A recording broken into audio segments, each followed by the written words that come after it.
ওরে বাবুরে, টক ফলের আচার দিতে এত এত এত খাটনি!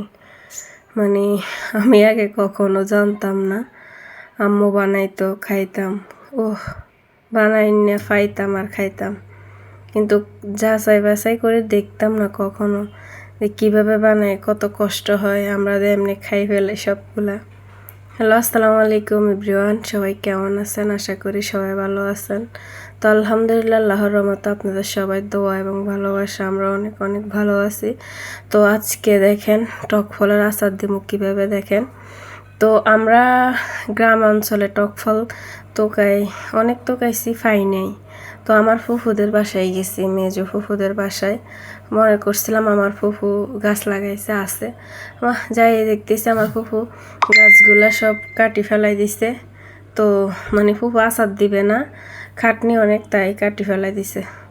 তো ওরে বাবুরে, ফুফুদের বাড়ির আশেপাশে খুঁজতেছি পাই কিনা।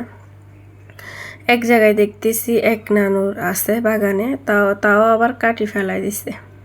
তো যাই হোক, কাটি ফেলাই দিছে। এই টাইমে আমি গেছি, তো ওইখান থেকে আমরা সবাই মিলে দেখেন, আফু ভাবি আমি যাই এগুলা বাগান থেকে নিয়ে আসছি সিঁড়ি সিঁড়ি একটা একটা আনি, বাড়িতে আনি সবগুলা ব্যাগ ভরে চাকা ভরে আনছি, ঢালি। দেখেন এই গোটাগুলো আলগা করছি, খালগুলো এক জায়গায় করছি, আর গোটাগুলো ফেলাই দিছি। গোটাগুলো তো আর খাওয়া যায় না। এতগুলো হয়েছে টক, মানে টক ফল, কিন্তু দেখেন বাছার পরে কত অল্প হয়ে গেছে। তো যাই হোক, বাড়িতে নিয়ে আসছি, ফুফুদের বাসায় এক রাত ছিলাম। তো এখান থেকে আসার পরে আমি এগুলা সুন্দর করে ধুইয়ে, তো রাত্রেবেলা আমার আম্মু সহ আচার দিতেছি।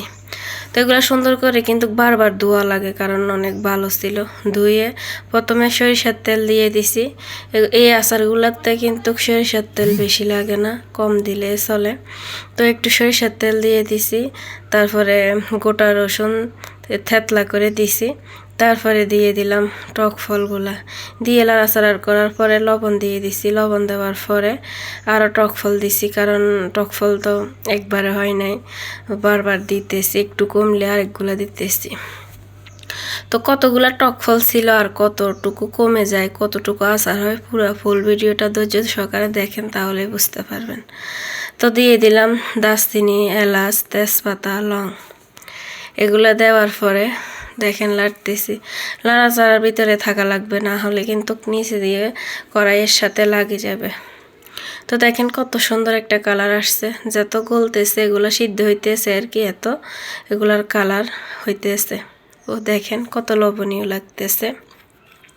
তো যাই হোক, এখন পাঁচফোড়নটা লিয়ে বাটি গুঁড়াগুলো দিয়ে দিছি। আমি কিন্তু এখন একটা জিনিস দিই নাই, কী বলেন তো সবাই? তো আমি বলবো, আপনারা গ্যাস করেন কি দিই নাই। তো পাঁচফোড়নগুলো দিয়ে কিন্তু ভালো করে লাড়াচাড়া করতেছি। আর এত ধোঁয়া ভালো করে ক্লিয়ার আসে নাই ভিডিওটা। তো আপনারা কিভাবে আচার দেন, কে কিভাবে আচার দেন এই টক ফলের, অবশ্যই কমেন্ট বক্সে জানাবেন। আর আমার মতো কে কে দেন তাও জানাবেন। তো আমি কিন্তু একটা জিনিস দিতে ভুলে গেছি লাস্টে, এই দেখেন শুকনো মরিচ, দেখছেন? আপনারা খেয়াল করছেন কিনা জানি না, শুকনো মরিচ দিতে ভুলে গেছি। লাস্ট পর্যায়ে শুকনো মরিচ দিছি, কারণ আমার স্বামীর জন্য বানাইতেছি। আমার স্বামী কিন্তু ঝাল খায় না, তাই একটু ঝাল কম দিছি। তো এই তো ফাইনালি আমার আচারটা হয়ে গেছে, দেখেন। তো এত এত মজা হয়েছে বলার বাইরে, মাশাআল্লাহ। সবাই মাশাআল্লাহ বলবেন, যা পারছি তা বানাইছি। তো ভিডিওটা ভালো লাগলে অবশ্যই শেয়ার করে দেবেন। আজকে এই পর্যন্ত, সবাই ভালো থাকবেন, নিজের খেয়াল